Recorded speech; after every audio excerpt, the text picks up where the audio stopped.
Baik, kita akan baca firman Tuhan hari ini yang mungkin ini juga firman yang sering kita baca di dalam Galatia pasal yang kedua, karena terkait dengan siapakah kita saat ini di dalam Yesus ya. Bagaimana kita mensikapi tentang kehidupan yang kita terima daripada Tuhan dan kemudian bagaimana kita hari ini menilai hidup kita dan juga menempatkan hati kita di hadapan Tuhan.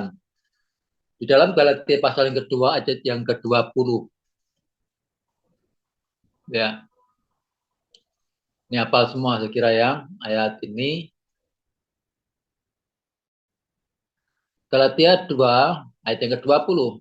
Namun aku hidup, tetapi bukan lagi aku sendiri yang hidup, melainkan Kristus yang hidup di dalam aku, dan hidupku yang kuhidupi sekarang di dalam daging adalah hidup oleh iman dalam Anak Allah yang telah mengasihi aku dan menyerahkan dirinya untuk aku. Bapak Ibu Saudaraku sekalian, ini surat yang ditulis oleh Rasul Paulus. Dia sedang menegaskan bagaimana kehidupan dia saat ketika dia sudah terima Yesus. Ya, anggapan orang-orang Yahudi bahwa orang Kristen waktu itu memiliki kehidupan yang tidak lengkap. Ya, karena menurut dia nggak mungkin ketika ada orang itu hanya percaya Yesus saja itu akan selamat.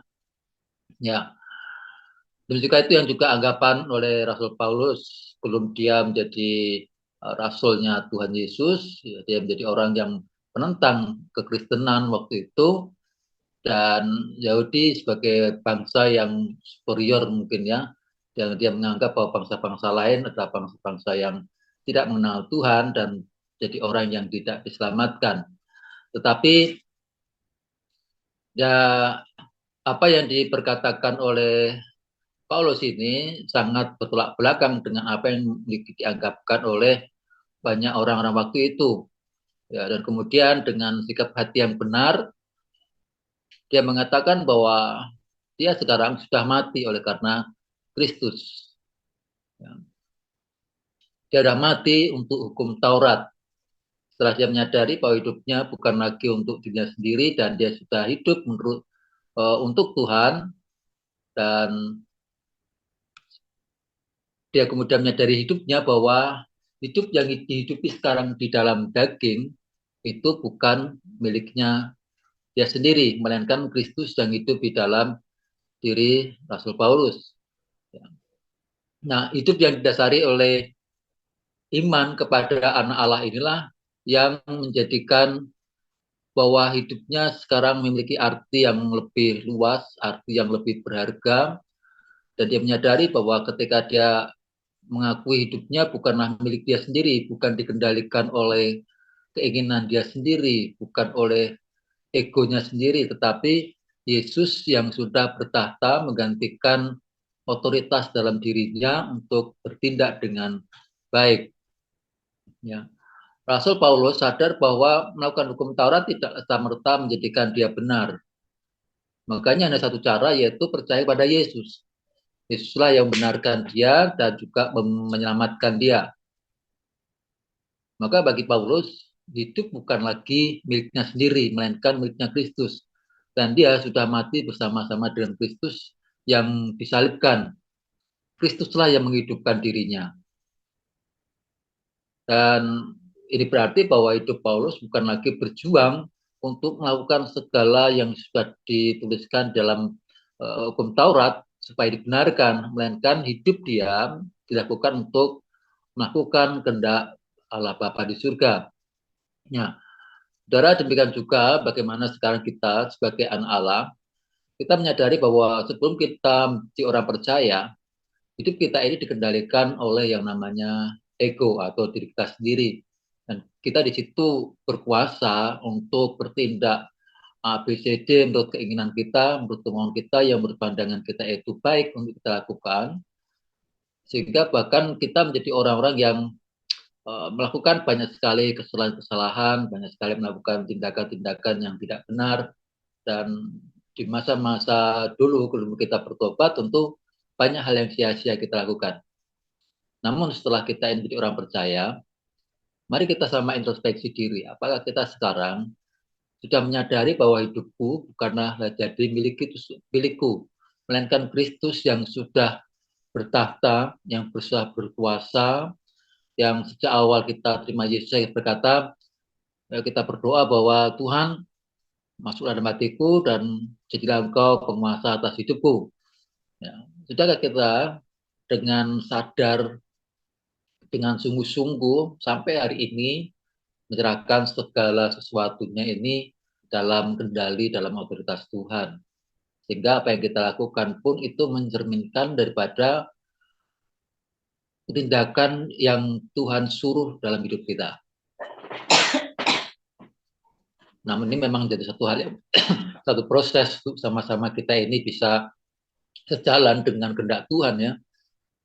Ini harus kita kejar. Kita nggak boleh berhenti atau sembunyi dalam dibalik apa ini kelemahan kita. Sering kali kita berkata ya kitalah manusia. Memang kita manusia punya keterbatasan. Kita manusia ini punya kekuatan yang terbatas untuk kita bisa mengerjakan dengan benar.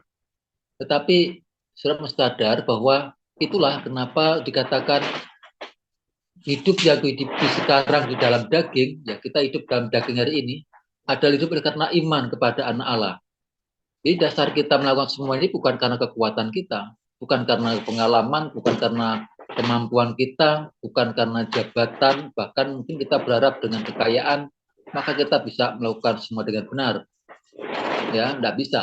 Karena ini terkait dengan apa kebenaran, saudara ya. Kita tidak bisa mengerjakan dengan kekuatan kita tidak bisa mengerjakan dengan kemampuan kita sendiri. Di saat kita melakukan bahwa aku bisa, sadari bahwa di saat itulah kita sedang mengarah kepada tindakan-tindakan yang tidak sesuai dengan kehendak Tuhan. Nah, supaya kita bisa mengerti kehendak Tuhan, maka kita harus tahu apa yang Tuhan mau. Satu-satunya cara adalah kita mendekat sama Dia. Tuhan kemudian Dia yang menginspirasi kita, dikendalikanlah kita oleh Roh-Nya. Lewat apa? Lewat kita baca firman, kita dengar firman Tuhan, berdoa, maka kita bisa mengerti bahwa ya ini aku sejalan dengan Tuhan. Ingat bahwa dengan melakukan tindakan baik tidak akan bisa menyelamatkan, tetapi semata-mata karena iman kepada anak Allah itulah yang membuat kita bisa melakukan seperti apa yang Tuhan mau.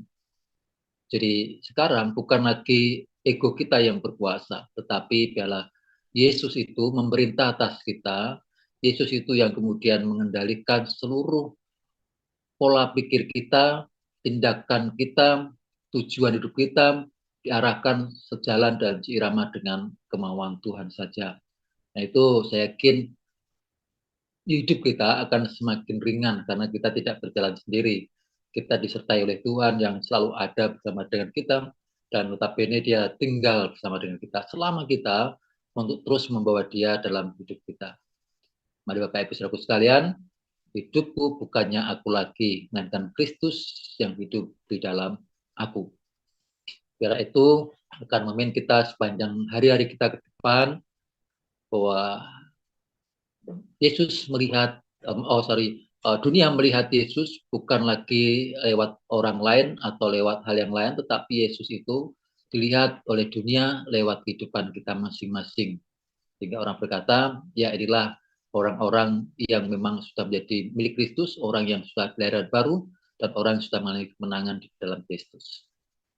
Kiranya Tuhan berkati kita semua. Amin.